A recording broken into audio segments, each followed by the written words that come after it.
Bien-aimé, Dieu nous montre la finalité, mais il nous cache le parcours. Dieu nous montre la destinée, il nous cache les réalités de la vie. Dieu nous montre la fin, mais il nous cache ce que nous devons surmonter comme défi. Alléluia. Amen. Que Dieu soit loué. Que Dieu soit loué. Nous allons articuler ce message autour d'un thème qui dit: et la foi qui mène à la destinée. Et la foi qui mène à la destinée. Il ne faut pas avoir la foi qui va arriver à mi-chemin. Et la foi qui mène jusqu'à la destinée. Alléluia. Amen. C'est ça le thème qui va nous aider ce matin. Et la foi qui mène à la destinée. La foi, c'est quelque chose qu'on acquiert par l'écoute de la parole de Dieu. Parce qu'elle vient de ce qu'on entend. Et ce qu'on entend vient de la parole de Dieu. Elle est aussi une substance spirituelle qui agit dans l'homme intérieur. C'est par elle que nous pouvons réussir la vie. Elle est définie en hébreu. Une assurance des choses qu'on espère. Une démonstration de ce qu'on ne voit pas. Elle se démontre par des résultats. La foi démontre ses résultats. Alléluia. Amen. C'est pourquoi je dis il faut avoir la foi qui mène à la destinée. Elle est nécessaire pour tout un croyant. Elle est utile pour tout serviteur de Dieu. C'est par elle que tu peux réussir la vie. C'est par elle que tu peux voir ton Créateur.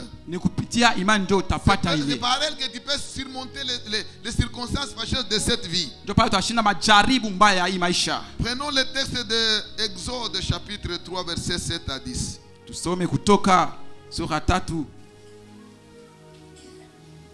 Exode chapitre 3 verset 7 jusqu'au verset 10.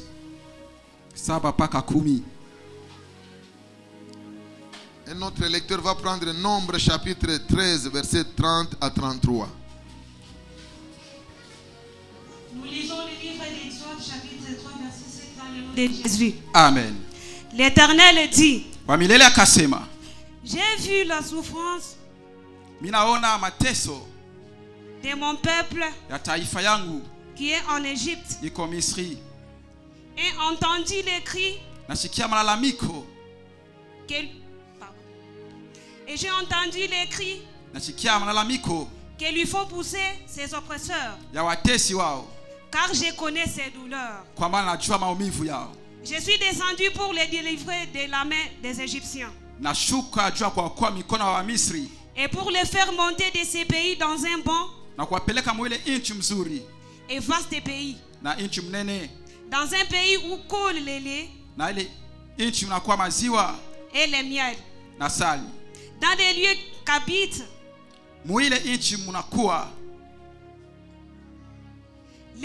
les Cananéens, les Étiens, les Amoréens, les Phéréziens, les Éviens et les Jébusiens. Voici, les cris d'Israël sont venus jusqu'à moi, et j'ai vu l'oppression que leur font souffrir les Égyptiens. Maintenant, va, je t'enverrai auprès des pharaons, et tu feras sortir d'Égypte mon peuple, les enfants d'Israël. Amen. Caleb fit taire les peuples qui murmuraient contre Moïse. Il dit: montons, emparons-nous du pays. Nous y serons vainqueurs. Mais les hommes qui y étaient allaient avec lui dire: nous ne pouvons pas monter contre contre hatuwezi kwenda kupika ile taifa, ces peuples, jua ile taifa, car kwa ajili il est plus fort que nous. Beko nguvu kutushindia shie. Ils décrièrent, bakasema, devant les enfants d'Israël, watoto wa Israeli, les pays qu'ils avaient explorés. Kuile inchi barangaria kambele.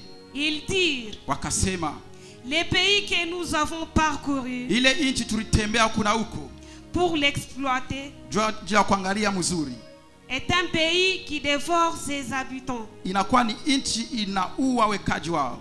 Tout ce que nous y avons vu, ile yote tuliona mule, sont des hommes d'une haute taille. Ni bantu barefu sana. Et nous y avons vu le géant. Tunaona bakafiatu, enfant d'Anak, watoto wa Anak, de la race des géants. Kizazi kia bantu barefu sana. Nous étions à nos yeux, tulikuwa mbele yabo, et au leur comme des sauterelles, kama vile bampanjo. Alléluia. Amen. Le thème dit et la foi qui mène à la destinée. Kisha anasema kuwa na imani ya kupeleka kwa maisha yako.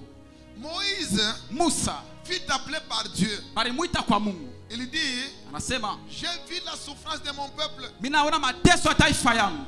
J'ai entendu les cris qui lui font pousser ses oppresseurs. Minashikia ile malalamiko ya watesi wao. Maintenant, hapa sasa, va en Égypte. Wende Misri. Prends mon peuple. Ramène-les dans le pays de Canaan.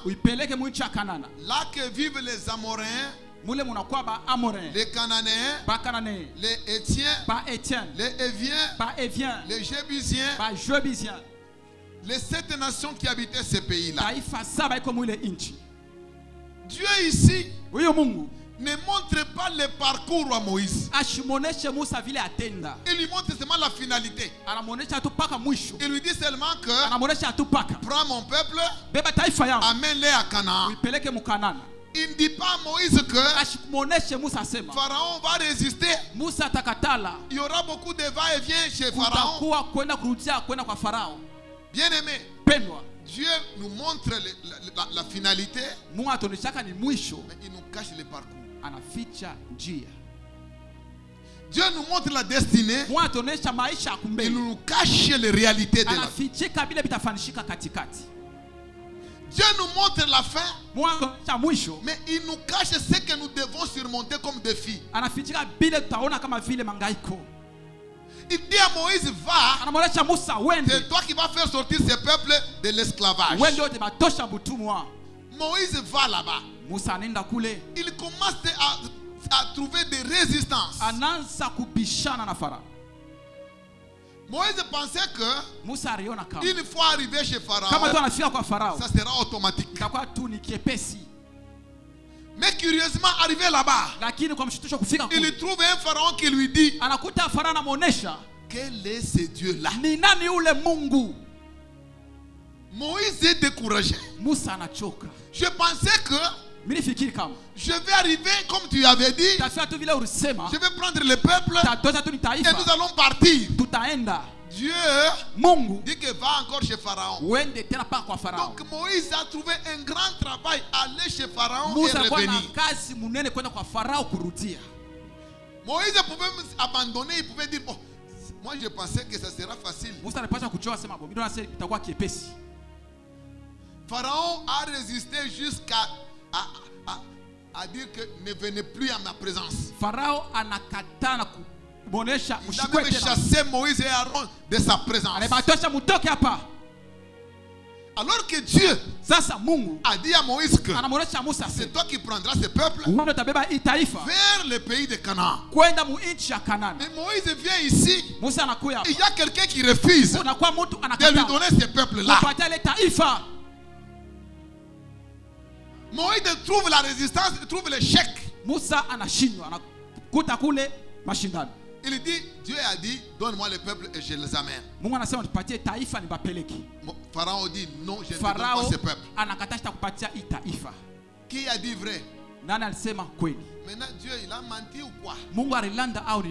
Mais Dieu lui avait sorti de là pour l'amener avec cette mission-là. Il vient là où il fallait accomplir la mission. Il y a résistance. Maintenant Moïse est troublé. Sasa Musa anavurukwa. Dieu lui a dit, vas-y jusqu'à ce que je t'ordonne. Moïse maintenant est soumis à des va-et-vient. Dieu ne lui avait pas enseigné que Moïse, Pharaon, va te résister plus de 10 fois. Il lui a seulement annoncé que va, prends mon peuple. Pour lui c'était facile. C'est pourquoi la Bible dit, ce qui est impossible aux hommes, cela est possible à qui? À Dieu. Là où toi tu as échoué, Dieu ne va pas échouer. Parce que lui, il est maître des temps et des circonstances. Il est maître de toutes choses. Il envoie Moïse. Il endurcit les cœurs de Pharaon. Frère, il t'a dit que tu te marieras, mais la femme de ta destinée refuse.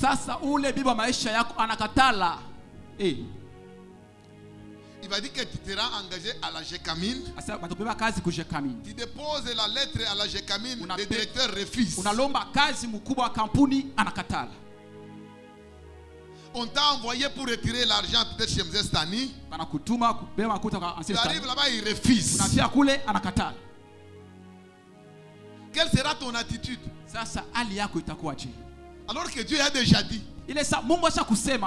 j'ai vu mon peuple, j'ai vu la souffrance, j'ai entendu les cris, je suis descendu. Vas-y, prendre mon peuple, amène-les à Canaan. Moïse vient prendre le peuple. Pharaon refuse. Il fait un miracle. Pharaon s'endurcit davantage. Il fait un autre miracle. Pharaon s'endurcit. Il fait un autre miracle. Jusqu'à 9 miracles.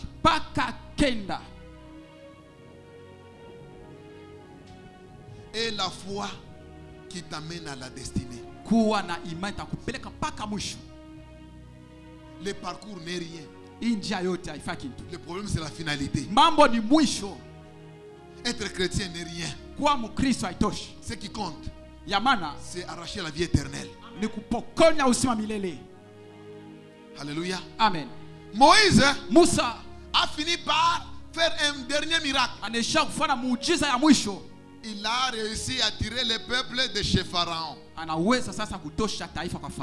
Alléluia. Amen. Dieu dit, amène ce peuple au désert. Le peuple en question ne croyait pas que quand nous allons quitter ici chez Pharaon, nous allons passer par un chemin de désert. Mon frère, ma soeur, Dieu t'a prophétisé de bénédiction, mais il t'en a pas dit le parcours. Dieu a dit que tu vas enfanter un enfant. Il ne t'a pas enseigné les circonstances de la salle technique.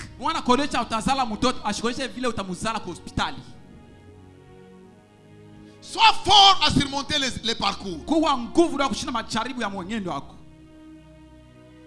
Alléluia. Amen. Il y avait un chemin par lequel il pouvait traverser et aller en Égypte pendant 11 jours.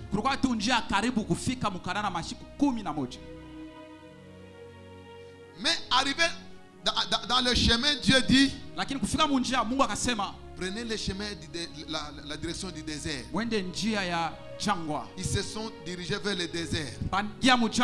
Dieu n'a pas dit que vous allez faire 40 ans. Dieu a dit seulement que là, comme vous êtes sortis, vous allez déjà vers Canaan.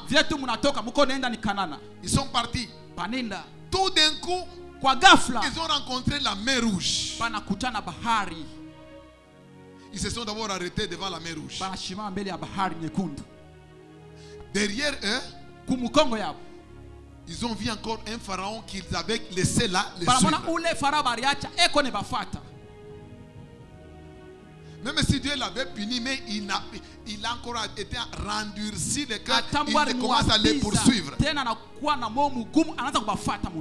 mêmes problèmes que tu avais échappé en 2015, ça peut encore te suivre aujourd'hui. Ils ont vu Pharaon derrière. Ils ont poussé de grands cris. Il savait déjà la méchanceté de Pharaon. Il disait non, nous allons mourir maintenant tous ici. Ils ont crié beaucoup. Ils ont crié beaucoup. Ils se sont tournés contre Moïse. Pourquoi tu nous as amenés ici? Regarde derrière. Pharaon est en train de nous suivre. Maintenant tu vas nous faire tuer. Moïse aussi a vu Pharaon derrière. Mais Dieu ne lui avait pas dit que Pharaon va vous poursuivre. Dieu lui avait seulement dit que vous allez amener le peuple à Canaan. Quand Pharaon suit, c'est une surprise pour Moïse et pour tous les peuples. Mais Dieu dit, restez en place, gardez silence et voyez la délivrance de l'Éternel. Voir la délivrance de l'Éternel, comment alors qu'ici il y a la mer rouge et derrière il y a un ennemi. Qu'est-ce que nous allons faire ici? Où est la délivrance? Comment est-ce que nous allons échapper ici? Devant c'est la mer, derrière c'est Pharaon avec son armée. Mais d'où viendra le salut? Il faut avoir la foi qui surmonte les défis. Alléluia. Amen. Dieu a dit, gardez d'abord silence. Moïse a imposé le silence au peuple. Gardez silence. Regardez la délivrance. Pendant qu'il regarde la délivrance, Pharaon est en train de pousser. Ici il y a la montagne, de l'autre côté de la montagne. Derrière il y a cette voie qui les amène ici. Et devant il y a seulement la mer.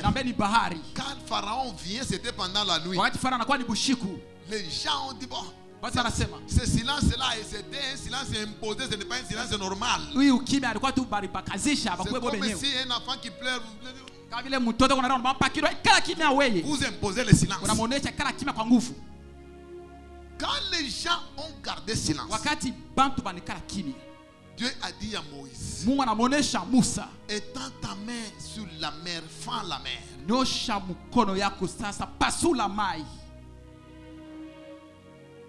Amen. Amen. Quand Moïse a mis les bâtons sur la mer, curieusement, l'eau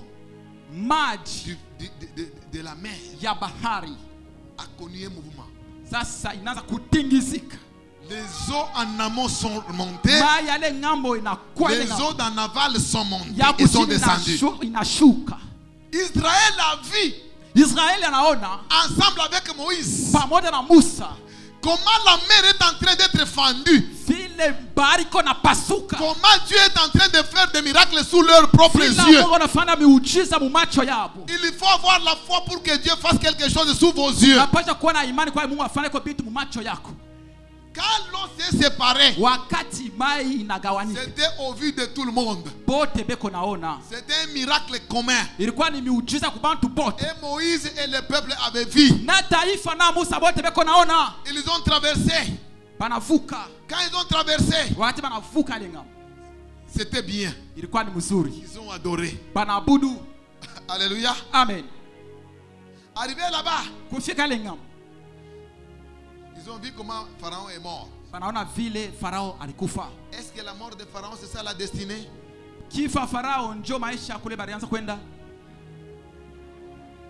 Ne te réjouis pas d'une délivrance passagère. Ta joie doit être de l'acquisition du royaume éternel, de la vie éternelle. Ils sont passés, ils ont dansé là-bas. Quelques jours après, 3 jours de marche, ils ont trouvé l'eau amère. Dieu ne leur a pas dit que dans les chemins là il y a des choses difficiles. Dieu n'a pas enseigné à Israël le désert. Dieu avait seulement dit que vous serez à Canaan, dans le pays où coule le lait et le miel. C'est ce que Dieu a dit. Je vous amène dans un pays où coule le lait et le miel. Là, vous serez dans la joie. Dieu ne dit pas qu'avant d'en arriver, il y aura des montagnes et des vallées. Même dans ta vie aujourd'hui, il n'y aura pas que des roses. Il y aura aussi des défis.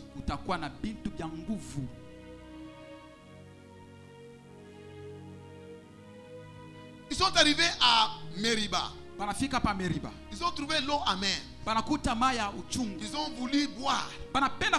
L'eau était amère. Même s'ils étaient délivrés. Mais l'eau amère ici, nous pouvons mourir de soif. La mer rouge, nous avons vu. Mais maintenant, nous avons soif. Nous voulons boire. Où est-ce que tu nous amènes? Tu nous amènes où? Ici, il y a de l'eau amère. Ils ne savaient pas qu'après l'eau amère, il y a Canaan. La souffrance fait oublier la destinée. La souffrance peut te dérouter.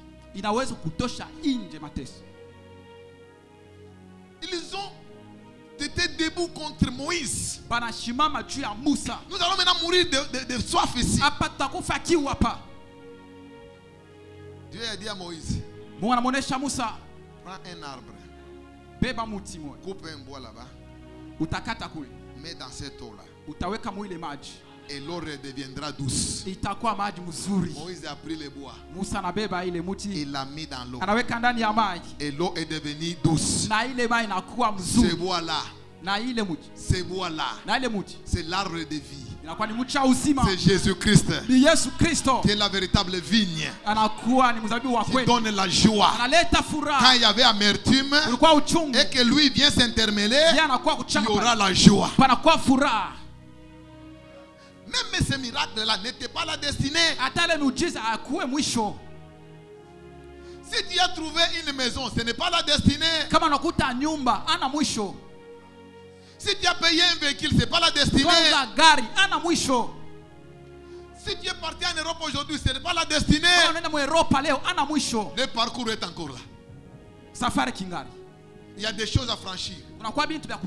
Et la foi jusqu'à la fin. Alléluia. Amen. Ils ont quitté là-bas. Ils sont arrivés maintenant au désert de Sin. Là-bas, ils n'avaient rien du tout.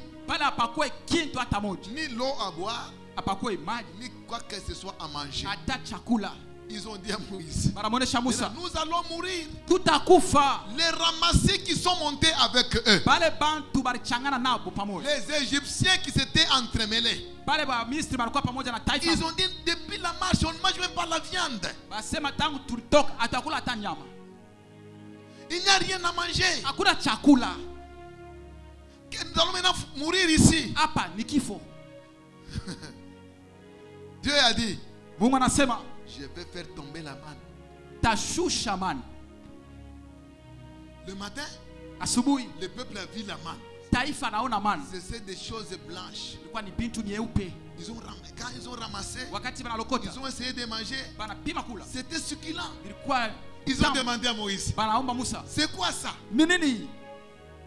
Moïse a dit, c'est la manne du Seigneur. Alléluia. Amen. Ce n'est pas la fin. C'est la manne. Ici où tu es, tu n'es pas à la fin de ta vie.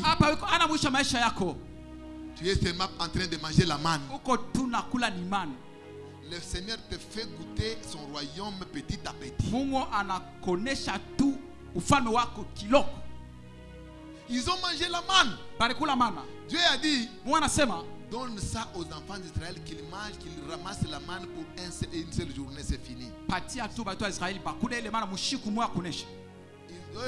Dans leur famille, ils ont ramassé beaucoup. Ils ont mangé, ils ont laissé pour demain. Ils pensaient que peut-être c'est tombé seulement aujourd'hui, demain il n'en aura pas. Arrivé la nuit, ça a pourri. Dieu a dit non, ce n'est pas bien ça. Je vous donnerai d'autres demain. Sachez que Dieu est votre source de subsistance. Il est votre source de la vie. Ce que tu as manqué hier, il peut te le donner aujourd'hui. Alléluia. Amen. Le peuple est passé. Il voulait maintenant manger la viande. Parce que les ramassis avaient beaucoup dérangé. Les ramassis, ce sont les enfants de l'Égypte qui sont montés avec le peuple d'Israël. Eux ne croyaient pas à Canaan. Ils n'allaient pas à Canaan. Ils mourraient seulement au désert. Ils ont commencé à déranger. Nous avons besoin de la viande. On a besoin de la viande. On a besoin de la viande. Jusqu'à ce que Dieu a envoyé la viande. Ils ont mangé la viande. Ils ont mangé la viande. Jusqu'à ce que la viande est sortie de leur nez. Un conseil. Si Dieu vous bénit, ne mangez pas beaucoup la viande. Mangez plutôt les poissons. Parce que la viande amène la maladie. Alléluia. Amen. Dieu, il a envoyé de la caille. Ce sont des oiseaux comme des poulets. Ils ne savent pas courir. Chacun pouvait seulement prendre comme les poulets là. Chacun pouvait ramasser ce qui... Ce n'était pas la fin. Alléluia. Amen. Ils sont arrivés maintenant en face de Canaan. Moïse a dit non, nous devons quand même envoyer les gens pour explorer le pays. Il a pris 12 personnes. Selon les 12 tribus d'Israël. Ils sont partis. Ils ont espionné le pays. Ils ont vu le pays. Le pays était bon. Le pays était beau. Comme Dieu avait dit que le pays coulait le lait et le miel. Mais la seule chose qu'ils ont trouvé là-bas, ils ont trouvé les géants dans ce pays. Ils ont trouvé les Anakim. Ils ont trouvé les gens formidables. Devant eux, eux étaient comme des sauterelles. Maintenant, tous les espions, ils étaient partis. Ils étaient découragés. Malgré la richesse du pays. Mais la taille de ces gens ici, nous ne saurons pas. Frère, ma soeur, il y a des choses qui viendront devant toi. Tu risques même de déshonorer ton Dieu. Dans ta marche, il y aura des choses qui vont s'interposer. Tu croiras que Dieu ne te connaît pas. Tu penseras que Dieu, ce n'est pas Dieu, ça c'est Dieu. Il voulait seulement me mettre devant des échecs. Quand ils ont vu les Anakim, les enfants d'Anak, de 3-4 mètres de long, ils se sont dit voilà. Ils sont rentrés avec un rapport négatif. Ils ont dit le pays dévore le peuple. Les rapports qu'ils ont donnés, c'est un rapport négatif. 10 personnes ont influencé le peuple. Ils ont dit ceci: nous sommes allés, les fruits sont là, le pays est bon. Mais les gens qu'on a trouvés là-bas, ce sont des gens terribles. Nous ne pouvons pas tenir devant ces gens-là. Nous ne pouvons pas tenir. Ils ont oublié Pharaon. Ils ont oublié la mer Rouge. Ils ont oublié Meriba. Ils ont oublié le désert. Maintenant ils ont même oublié l'Éternel. Ils ont dit nous ne saurons pas. Ils ont conclu déjà que nous ne saurons pas. Il n'y a que Caleb et Josué. Alléluia. Amen. Caleb a dit montons, emparons-nous du pays. Pourquoi avez-vous peur? Les dieux qui étaient avec nous chez Pharaon, il sera aussi avec nous devant ce peuple-là. Ne vous découragez pas. Imaginez-vous les rapports de 10 personnes contre 2 personnes. Quel est ce rapport qui sera considéré? La majorité. Mais la raison n'est pas toujours dans la majorité. Alléluia. Amen. Dieu a dit vos pensées ne sont pas mes voix. Vos voix ne sont pas mes voix. Et la foi jusqu'à la fin. Vous savez ce que le diable fait? Avant d'atteindre votre destinée, il y aura des situations très difficiles. Très difficiles. Jusqu'à ce que vous puissiez vous décourager. Maintenant, ils ont parcouru la distance pendant 40 ans. Arrivé là-bas, ils trouvent les rapports négatifs. Alléluia. Amen. Caleb dit, montons, prenons le pays, nous y serons vainqueurs. Quelqu'un se regarde, qui est le plus lancé de l'église? Je voudrais faire un petit diacre patient. C'est lui le lancé de l'église. Frère Shadrach, venez. Montez là-bas. Les gens regardent l'apparence. Les gens regardent la taille. Les gens regardent à ce qui frappe les yeux. Notre Dieu n'est pas comme ça. Amen. Amen. Qui est le plus petit de taille ici? Nani mufupi sana?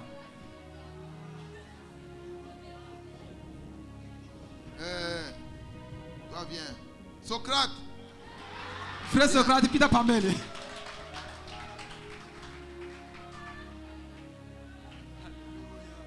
Maintenant, sasa, Socrate, il est représenté comme les enfants d'Israël. Celui-ci, il prend l'image des Anakim. Quand Socrate lève les yeux, il dit aux gens que nous ne saurons pas. Parce que ces Anakim sont plus géants. Mais Dieu avait dit, allez chasser les Cananéens, chasser les Héviens, chasser les Amoréens, chassez-les. Ils auront peur.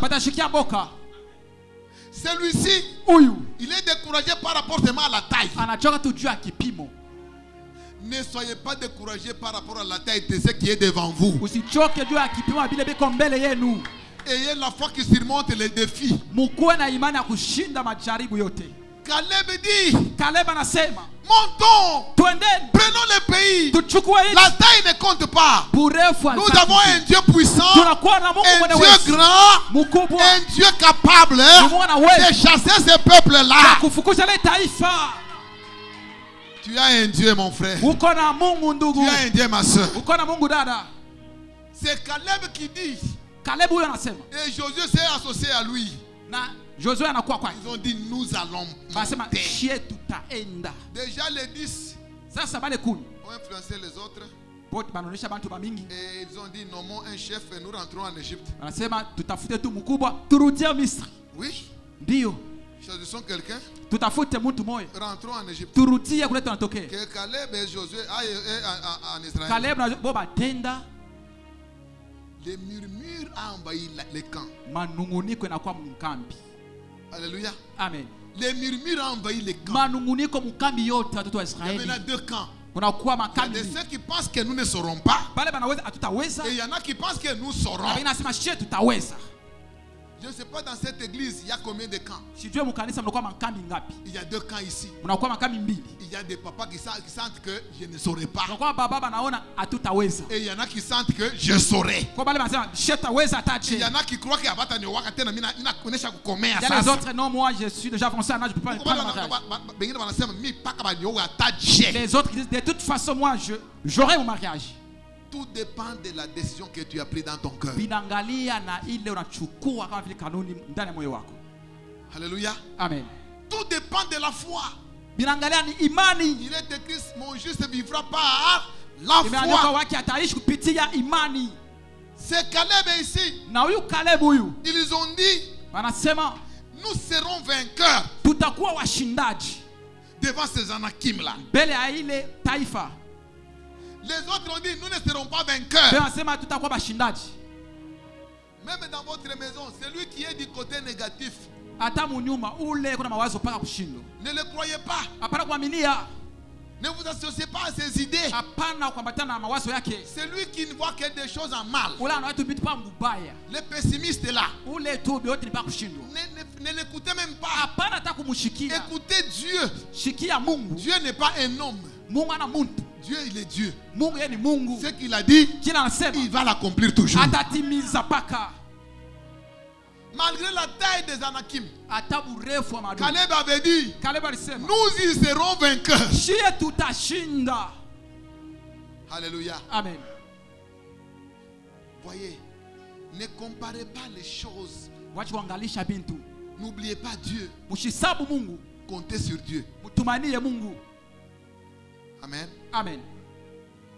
Quand Dieu a vu la foi de Caleb, il a dit, tous les autres n'arriveront pas à Canaan, sauf Caleb et Josué. Et entreront en Canaan. Tout le monde qui a douté n'entrera pas. Dieu met le peuple au défi. Allez maintenant explorer là où vous allez. Ils sont partis, ils ont vu la taille des gens. Ils ont oublié la richesse du pays. Ils ont oublié la promesse de Dieu. Ils voient maintenant les problèmes.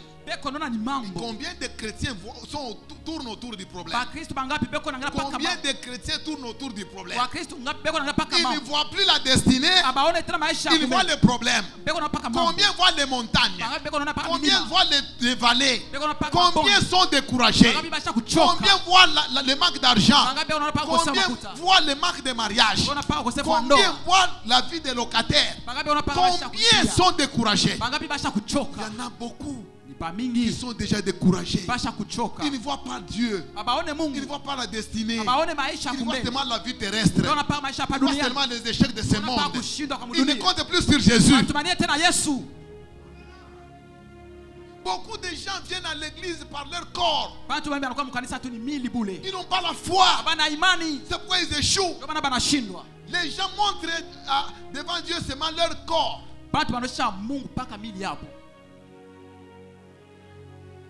Avec ce corps, vous allez vous fatiguer. Vous allez dire que l'église, en tout cas, ne paye pas. Dieu ne paye pas. Dieu demande de la foi. Alléluia. Amen.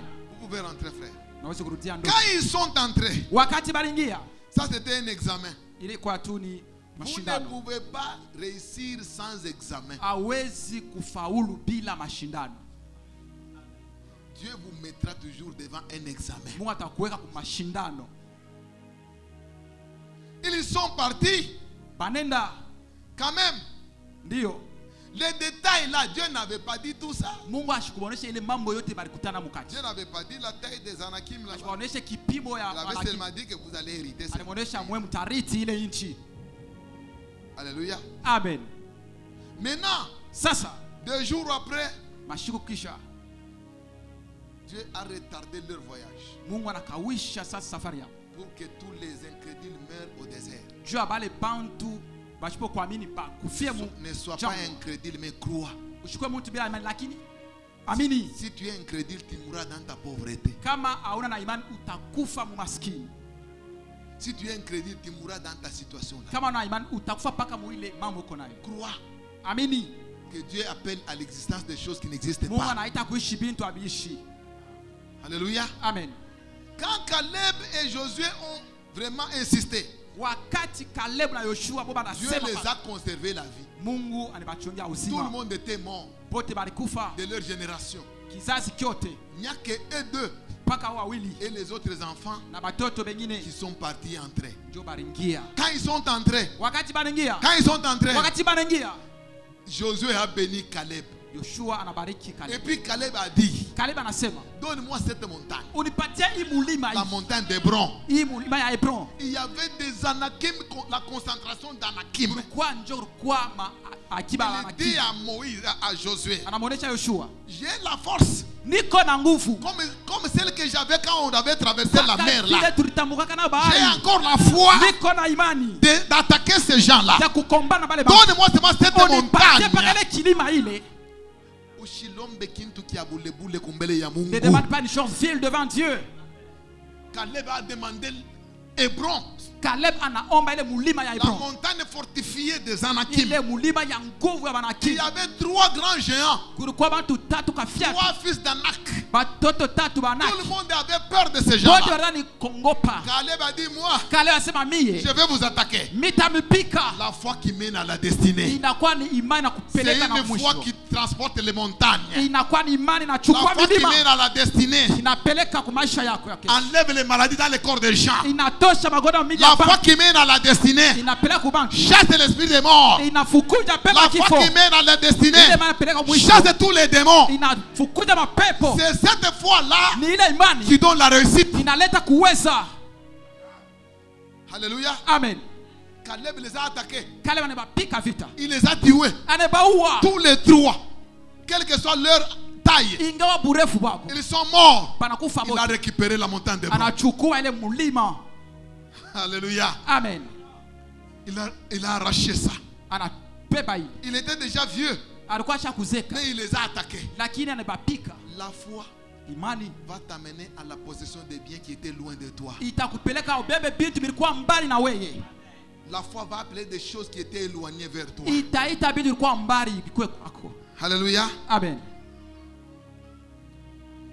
Lisez-moi Apocalypse 2:10. Ufunuo 2.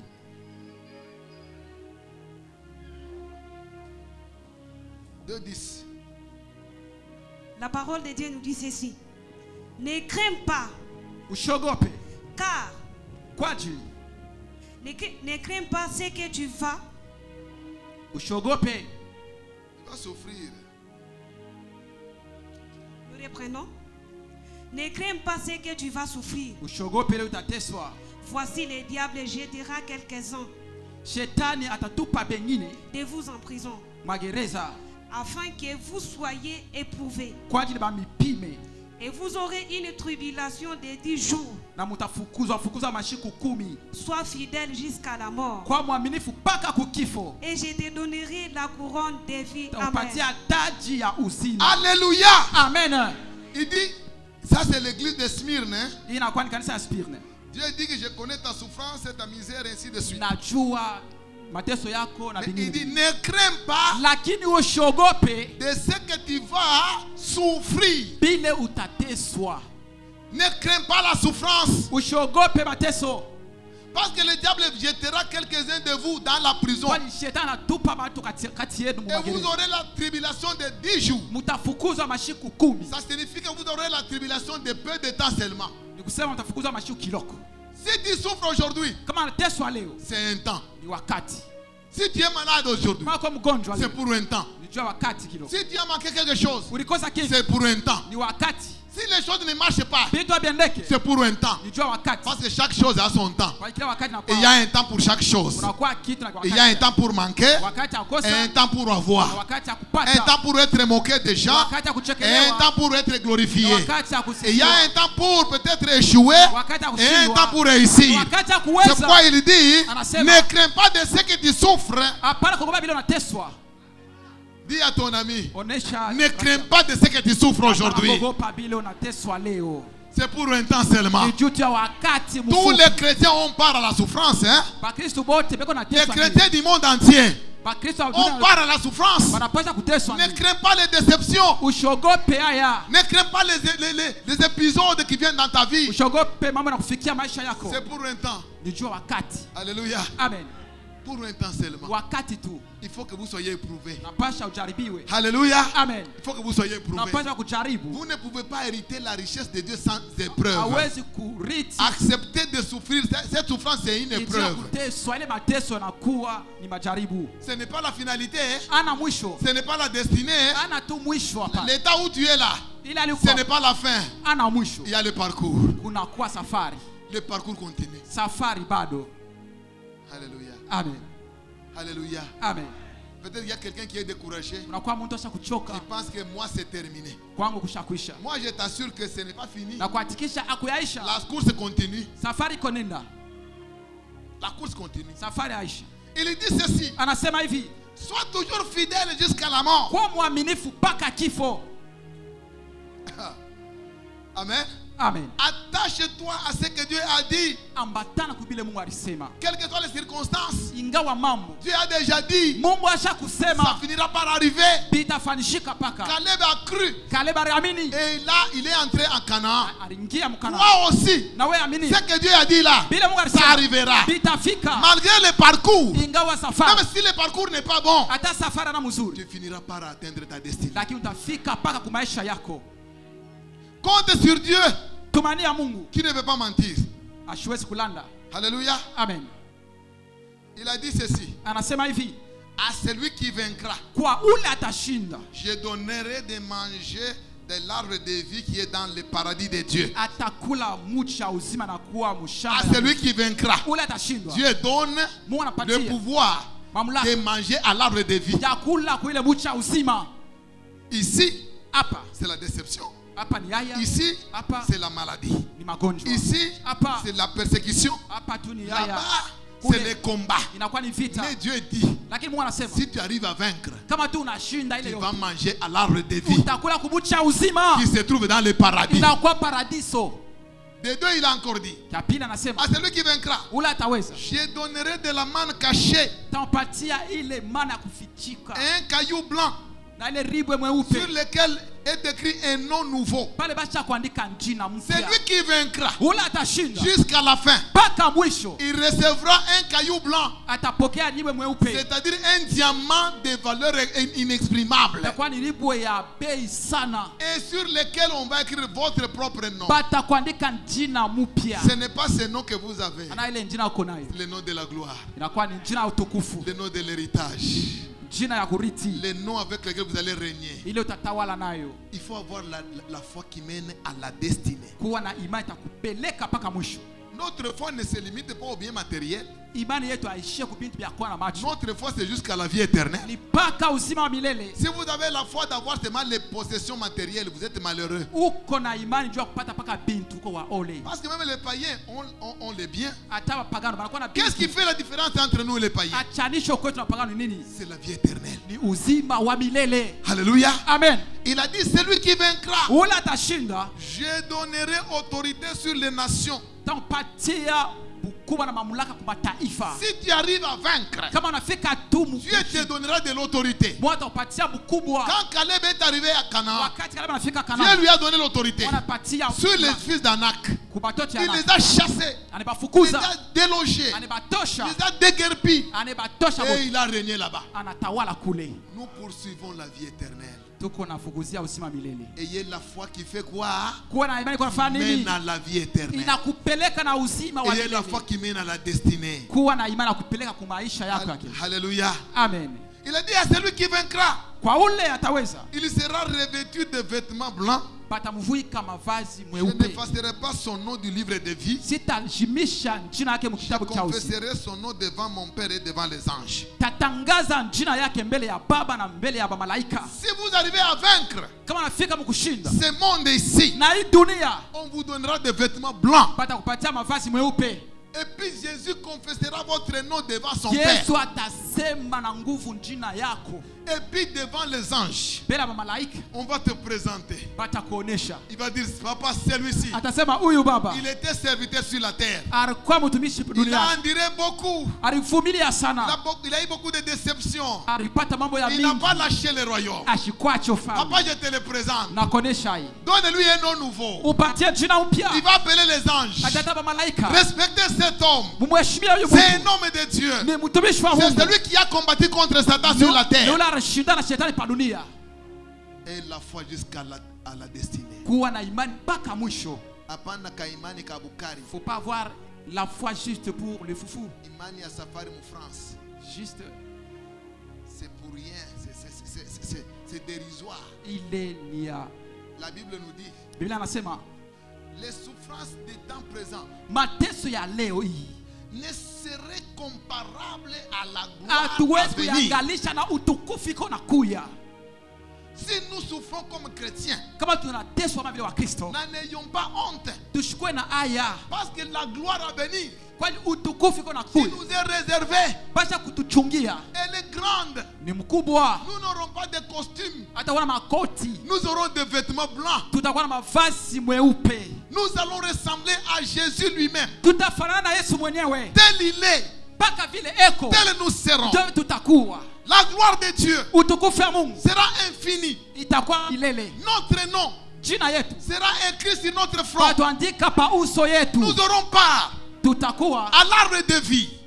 Nous allons marcher dans cette ville où le pavement est l'or. Nous allons marcher avec Jésus. Nous allons hériter le royaume. Ayons la foi qui nous mène à la destinée. Ne relâchez pas, quel que soit le problème de ce monde. Alléluia. Amen. Alléluia. Amen. Peut-être vous comptez seulement sur comment j'aurai l'argent à Lubumbashi. Comment je vais m'organiser. La véritable organisation est céleste. Et la foi qui t'amène à la destinée. Ne joue pas avec le jeu de Dieu. Tu joues dans le péché. Tu vas rester dans le désert aussi. Si même si tu manges, ce n'est pas la fin. Les enfants d'Israël ont mangé dans le désert, ce n'est pas la fin. Même si tu t'habilles, ce n'est pas la fin. La réputation de Dieu. Et quand tu meurs, tout le monde t'oublie. Accroche-toi à la foi qui va t'amener à ta destinée. Tu sais, les jours que les serviteurs de Dieu meurent, ils passent. Là au ciel, il y a Karamou. Il y a une très grande manifestation. Il y a un défilé là-bas. C'est l'avant où il n'y a pas la vie éternelle, mais il est dans le repos. Lorsque le serviteur de Dieu va accéder au ciel, il va trouver les tapis rouges au ciel. Tu as reçu par les anges. La Bible nous rassure. Lazare est mort. Les anges se sont alignés. Les protocoles. De gauche à droite. Lorsque Lazare entrait, de gauche à droite, il y avait des protocoles. Ils avaient des fanfares. Ils chantaient dans leurs ailes là. Il y a des musiques. Ils adorent Dieu. Parce qu'un homme a vaincu le monde. Il avait la foi. Il a triomphé du diable. Gloire au Seigneur. Amen. Gloire au Seigneur. Amen. Gloire au Seigneur. Amen. Gloire au Seigneur. Amen. Ayons la foi qui nous amène à la destinée.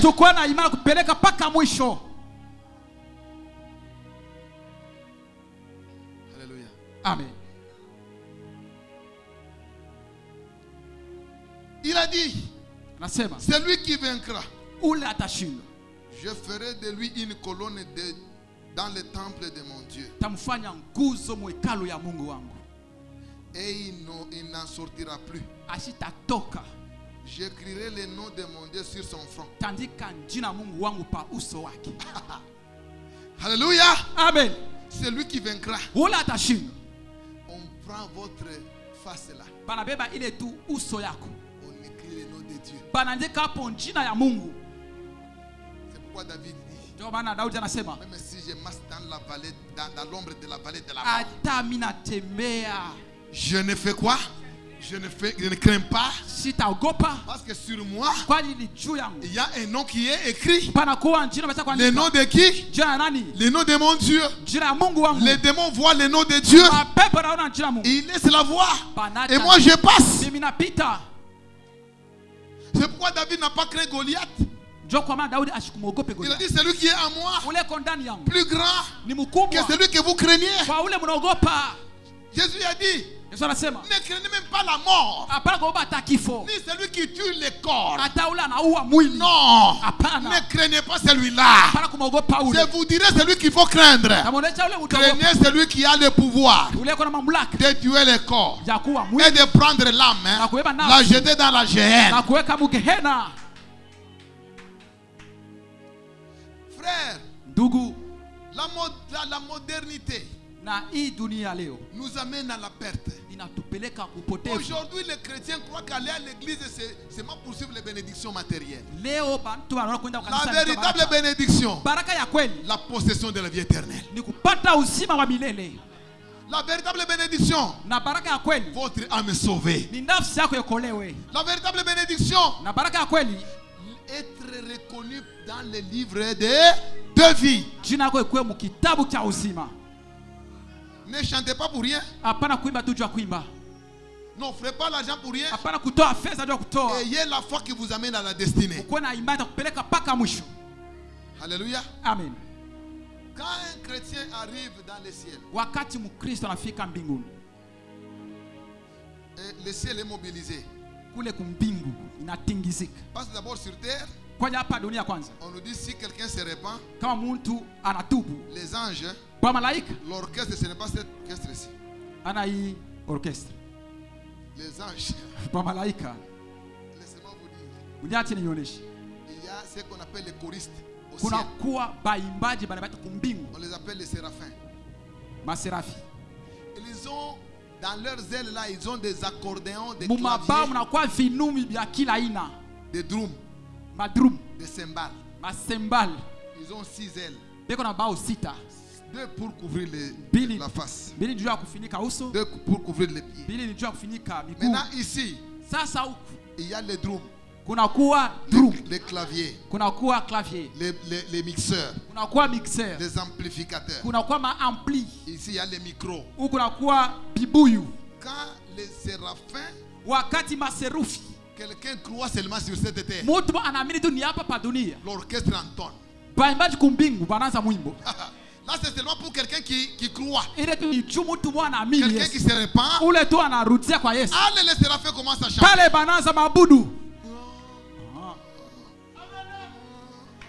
Alléluia. Tu n'es pas encore mort. Tellement le fait de croire. Tu dis que Yesu ni Bwana. Jésus est Seigneur. L'orchestre commence. Alléluia. Tu es digne de recevoir l'honneur, la puissance, la gloire, la louange au siècle des siècles. Amen. Parce que tu as racheté pour Dieu les hommes de tout peuple, Alléluia, de toutes nations, Amen, de toutes langues. Maintenant, moi, je ne sais pas imaginer. Si c'est comme celui qui a dit, je ne peux imaginer la mélodie qu'on entend quand quelqu'un croit. Je vais vous faire dégoûter ce monde. Quand quelqu'un croit au ciel, les mélodies, parce qu'il ne se fatigue pas. Là-bas, il n'y a pas la nuit, il n'y a pas le soir, il n'y a pas les ténèbres, il n'y a que la gloire. Quand on chante, c'est seulement pour celui qui maintenant, quand celui-là meurt dans la foi, il veut maintenant entrer dans la destinée. Le Seigneur lui-même mobilise le camp. Debout. Il y a un homme de Dieu qui vient. Le protocole du ciel, le protocole d'État, les 4 êtres vivants, les 24 vieillards, les archanges, Ils sont au courant que un homme de Dieu a quitté l'église Najot. Il vient maintenant. Quand vous mourrez, il y en a d'abord, il y a la délégation qui vient. Ils viennent te prendre de là. Ils veulent maintenant monter avec toi. C'est toute une délégation. Quand vous voulez maintenant entrer là-bas, ose d'abord de mourir, tu vas voir. Ose d'abord de mourir, même dans 2 minutes. Ceux qui sont morts en Jésus ne pensent plus là où nous sommes. Les circonstances de la vie, les choses que nous devons surmonter, mais croyons que la vie éternelle existe. Même si tu vas souffrir, n'abandonne pas. Alléluia. Amen. Même si tu es découragé, tu n'es pas marié, tu n'as pas mangé, tu n'as pas l'argent, mais tiens la foi.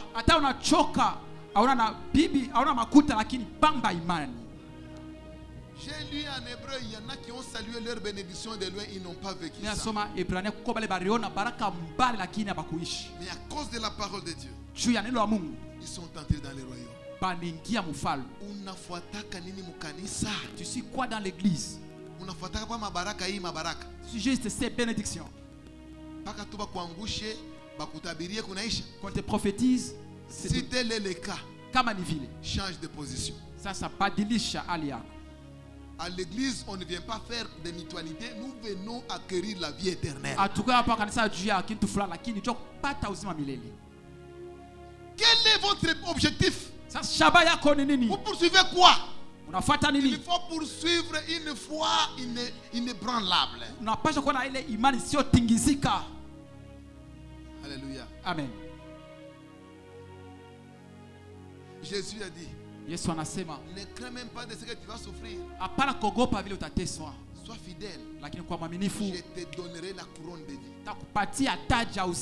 Et puis, si tu arrives à vaincre, moi je vais te donner de manger à l'arbre de vie. L'arbre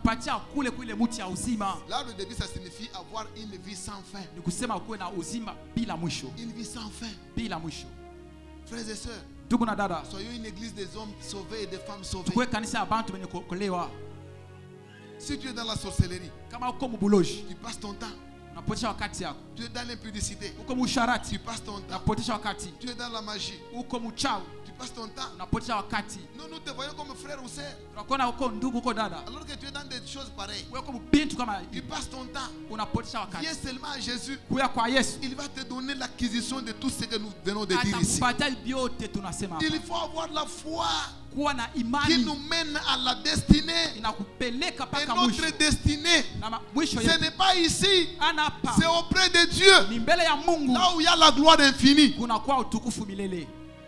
Tout chrétien véritable dit toujours Maranatha. Si un chrétien commence à dire Yesu ashikuye mbele leo, non, que Jésus ne vient plus d'abord aujourd'hui, sachez que celui-là n'est pas un vrai chrétien. Non, je dis que non, que Jésus revienne. Non, qu'il patiente d'abord. Non, que je me marie d'abord. Tu n'es pas un vrai chrétien. Un vrai chrétien on veut que Christ revienne même aujourd'hui. Parce qu'il est la gloire que nous aurons n'est pas celle que nous avons ici. Même si tu es enceinte, que Jésus revienne. Si tu n'as pas l'argent, que Jésus vienne. Ayez cette ambition-là à tout moment que Jésus revienne. Ayez la foi, frères et sœurs. Ce que nous passons comme circonstances de la vie, Dieu ne nous a pas dit ça. Mais il nous a donné l'espérance. Il nous a dit, si vous arrivez à vaincre, la vie elle est là. La vie éternelle est là. Tout ce que vous avez là, ce n'est pas la fin. La fin, c'est obtenir la vie éternelle. C'est pourquoi l'apôtre Pierre a dit, sauvez-vous de cette génération perverse. Nous sommes pasteurs nous sommes intercesseurs, nous sommes chantres, nous sommes, vous voyez tel que vous êtes ici. Si tous vous entrez, c'est la gloire de Dieu. Faut pas être, voilà encore chez Yakanisa. Oui, toujours en paix. Mais toi, tu n'es pas sauvé. Tel que vous êtes là. Si nous tous nous entrons, c'est la gloire de Dieu. C'est ce que nous poursuivons. La foi qui nous mène à la destinée. C'est une foi qui surpasse, qui surmonte tous les problèmes de ce monde. C'est pourquoi vous voyez les gens souffrir. Même s'ils souffrent, ils n'abandonnent pas. C'est la connaissance de ces choses. Il connaît qu'un temps viendra où je serai transformé. Où Dieu me donnera le corps de sa gloire. Un temps viendra où je n'aurai plus cette honte. Un temps viendra où j'aurai maintenant à goûter la véritable vie. Que Dieu vous bénisse. Recevez cette parole.